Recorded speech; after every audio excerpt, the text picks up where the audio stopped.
రంగారెడ్డి జిల్లా ZP chairman పదవి కోసం 3 ప్రధాన పార్టీలు పోటీ పడుతున్నాయి. ఎవరికి బేసిక్ ఫిగర్ లేకపోవడంతో హంగ్ ఏర్పడే పరిస్థితి కనబడుతుంది.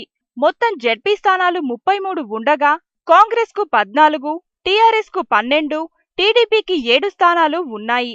బేసిక్ ఫిగర్ 17 స్థానాలు దక్కించుకునేందుకు 3 పార్టీలు వ్యూహ ప్రతివ్యూహాల్లో మునిగిపోయాయి. అయితే టీఆర్ఎస్ కు చెక్ పెట్టేందుకు కాంగ్రెస్ టీడీపీతో మంతనాలు జరుపుతోంది.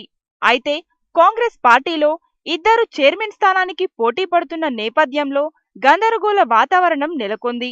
టీడీపీ నుండి జిల్లెల నరేంద్ర చైర్మన్ బరిలో నిలబడే అవకాశం కనిపిస్తోంది.